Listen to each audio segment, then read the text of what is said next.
नमस्कार, आप देख रहे हैं खबर 29 और मैं हूं आपके साथ कंचन। बुंदेलखंड के सबसे बड़े महायज्ञ में आज मंगलवार के दिन बागेश्वर धाम परिसर में लाखों भक्तों की अपार भीड़ ने महायज्ञ की प्रामाणिकता सिद्ध कर दी। एक और जहां मंगलवार को श्री बालाजी सरकार के दरबार में अर्जी उपरांत पेशी करने आते श्रद्धालुओं ने बड़ी संख्या में पेशी करने वालों की संख्या, वहीं दूसरी ओर विश्व संत जगत गुरु श्री रामभद्राचार्य तुलसी पीठाधीश्वर की कथा से अपार जन समुदाय भाव विभोर उठा। बालाजी सरकार बागेश्वर धाम पीठ के पीठाधीश्वर धीरेन्द्र कृष्ण महाराज के संयोजन में आयोजित बुंदेलखंड के सबसे बड़े महायज्ञ में लाखों की संख्या में भक्तों का जमावड़ा भक्ति रस की डुबकी लगा रहा है। मंगलवार के दिन एक अनुमानित संख्या के अनुसार लगभग 3 लाख लोग श्रद्धालुओं ने बालाजी सरकार की परिक्रमा की और श्री रामभद्राचार्य महाराज के द्वारा हनुमान जी प्रभु श्री राम के बीच रहस्यमय कथा का उद्बोधन किया गया। रामभद्राचार्य महाराज ने अपने उद्बोधन में श्रोताओं को समझाते हुए कहा कि जिस तरह प्रभु श्री राम ने जब बाली को एक ही बाण से मारा, तब बाली ने प्रभु से सवाल किया कि आखिर सुग्रीव से मित्रता और मुझसे डर किस बात का। प्रभु श्री राम बाली को समझाते हुए कहते हैं कि भगिनी सुत नारी बेटी के समान होती है, अर्थात युगों युगों तक ये नसीहत प्रभु श्री राम देकर गए हैं। आज हमें कलयुग में भी बेटी की सुरक्षा करना हर मानव की जिम्मेदारी है। श्री हनुमान जी महाराज की अद्भुत कथा श्रवण कराते हुए तुलसी पीठाधीश्वर ने भक्तों को समझाया कि अतुलित बल धामा भावार्थ समझाते हुए कहा कि चारों युगों में सबसे बलशाली श्री हनुमान जी हैं, फिर भी वो अपने बल का कभी बखान नहीं करते। महावीर बजरंग बली सदैव प्रभु श्री राम के द्वारा दी गई उपकृत सामग्री बताते हैं और भक्तों को समझाते हैं कि आप श्री हनुमान जी की शरण में जाओगे, आपका कल्याण होगा। श्री बागेश्वर धाम परिसर में लाखों भक्तों को निःशुल्क अन्नपूर्णा माई का प्रसाद के रूप में भोजन मनवाना बेहद जटिल कार्य है, परंतु बालाजी सरकार की अनुकंपा से पीठाधीश्वर धीरेन्द्र कृष्ण महाराज के सानिध्य में सब संभव हो रहा है। भक्ति भाव की तमाम अनुपम झलकियां देखते ही बनती हैं। कोई भक्त जमीन में लेटकर दंडवत कर रहा है तो कोई भक्त घूम घूम कर लेटा हुआ भरी दोपहर में अंगारों की तरह धूप में जलकर लेटते हुए बालाजी सरकार के यहाँ अर्जी लगाने आ रहा है। निश्चित ये भी है कि लाखों लाखों भक्तों की आस्था प्रभु बालाजी सरकार के दरबार में हर कोई भक्त कुछ न कुछ झोली में लेकर आता है। आज भी पीठाधीश्वर धीरेन्द्र कृष्ण महाराज ने चमत्कारी दिव्य दरबार लगाया, जहां अनेक भक्तों की प्रेत बाधा और दैहिक देविक भौतिक समस्याओं के निराकरण में बालाजी सरकार के यहाँ समाधान कराया। ऐसा अद्भुत और विहंगम दृश्य देखकर कह सकते हैं कि समूचे बुंदेलखंड का ये महाकुंभ अब इतिहास के पन्नों में दर्ज होगा। संतों की तपोभूमि, संतों का महासंगम बागेश्वर धाम की धरा पर भक्तों को दर्शन दे रहा है और समस्याओं का निराकरण भी भक्तों का आसानी से हो रहा है। फल भाया जो प्रभु की कृपा भयाऊं सब काजू, जन्म हमार सुफल भाया। मंगल भवन मंगल हारी, रवहु सो दशरथ अजिर बिहारी। महावीर विनवहु बजरंगी, राम जासु जस आप बखान। श्यावर रामचंद्र की बागेश्वर बालाजी हनुमान जी सन्यासी बाबा की, धीरेन्द्र कृष्ण शास्त्री महाराज की, हर हर महादेव। शुभ नाम क्या है? मेरा शुभ नाम टेकचंद सावरकर। कहाँ के रहने वाले? मैं नागपुर जिले से कामठी विधानसभा क्षेत्र है, उस विधानसभा क्षेत्र से विधायक हूँ। आपने कैसे सुना कि इधर बागेश्वर धाम आना है हमको? मैं अभी ये तीसरी बार है कि मैं यहाँ बागेश्वर धाम दर्शन के लिए आया हूँ। गुरुदेव जी भी नागपुर आए थे और गुरुदेव जी को भी 2 दिन हम उनके साथ में थे। माननीय नितिन गडकरी जी उनके घर तक के भी पहुँचा दिए हैं।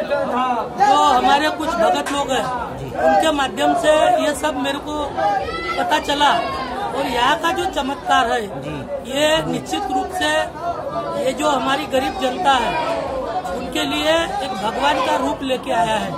इसलिए हम खुद भी यहाँ हरदम आते हैं और यहाँ बागेश्वर धाम का बालाजी का हनुमान बालाजी का हम दर्शन लेते हैं। आपके यहाँ कहाँ की जनता आती है, कुछ पता आपको? हमारे नागपुर में भी बहुत जनता है और उसके बाद में भी पूरे देश से अलग अलग हिस्से से यहाँ जनता आती है। और ये कारण इसका वही है कि आज गरीब आदमी को डॉक्टर के बाद में कुछ नहीं बचता, उसके बाद में श्री बागेश्वर बालाजी दर्शन करने के बाद उनका सब अच्छा होता है। और यही सुन के हर जिले के हर राज्य के लोग यहाँ दर्शन लेने आते हैं और अपना दुख जो है यहाँ छोड़ के निकल जाते हैं। और उनको बहुत बहुत यहाँ की जो दर्शन लेने से एक भगवान की प्राप्ति होती है, भगवान का लाभ होता है और उनका दुख या हरण हो जाता है, इसलिए पूरे देश से अभी लोग आने लगे हैं। जो आदमी आए हैं वो ठीक रुके गए हैं कि नहीं गए, ये बताइए। यहाँ जो भी आता है वो अच्छा बोल के ही जाता है।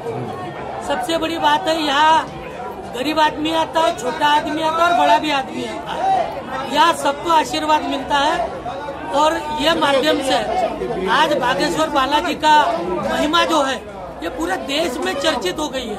बड़े बड़े राजनेता भी यहाँ आने लगे हैं और जो गरीब से गरीब आदमी है वो भी यहाँ आने लगा है। मैं बागेश्वर बालाजी को यहाँ नमन करता हूँ और मैं बागेश्वर बालाजी को यहाँ चरणों में प्रार्थना करता हूँ कि हमारे इस देश की गरीबी है, इस देश का दुख है, ये हरण करने के लिए आपका आशीर्वाद हर टाइम हमारे भगत के ऊपर रखे। जब आप पहली बार आए थे इधर तो आपको कैसा लगता था इधर? मैं जब पहली बार इस गांव में पैर रखा तो मेरे को बहुत थोड़ा सा महसूस नहीं हो रहा था। जय श्री राम, जय बागेश्वर धाम की सदगुरु भगवान सन्यासी बाबा की जय, यज्ञ नारायण भगवान की जय। कलश यात्रा का मतलब कैलाश की यात्रा, कलश यात्रा का मतलब कलेश मिटाने की यात्रा, कलश यात्रा का मतलब ज्यों ज्यों पग आगे रखे कोटन यज्ञ समान। कलश यात्रा की प्रत्येक यज्ञ सत्कर्म पुण्य कर्म एवं आध्यात्मिक अनुष्ठान में बहुत महिमा है। कलश यात्रा का मतलब सीधा सा है शिव की यात्रा, और शिव का मतलब महादेव आदि सहित सभी देवी देवताओं को आमंत्रित करना।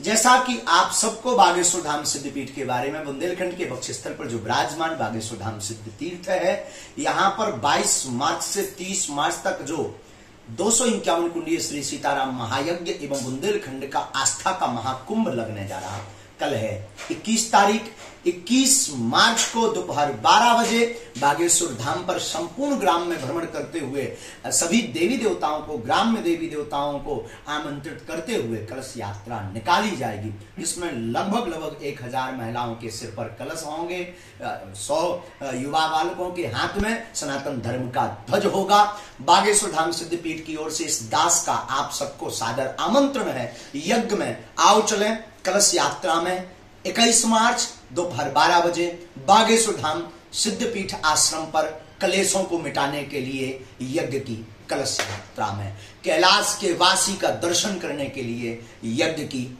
कलश यात्रा में, कृष्ण मुरारी मोहन को, कान्हा को पाने के लिए बागेश्वर धाम की कलश यात्रा में। जय बागेश्वर धाम।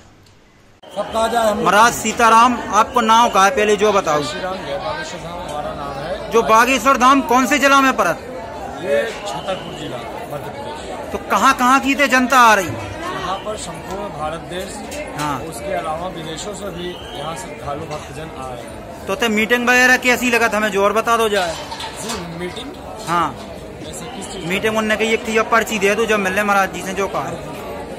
नहीं, वो तो टोकन व्यवस्था है। अच्छा, टोकन व्यवस्था है, जो कि ये हर 3 माह में या 4 माह में क्या कहते हैं डेट निर्धारित किया जाता है। उसके तहत जिन जिन श्रद्धालुओं का नाम निकलता है बालाजी की इच्छा से, उनको टोकन प्राप्त होता है और उस टोकन के तहत उनका मतलब डेट निर्धारित किया जाता है।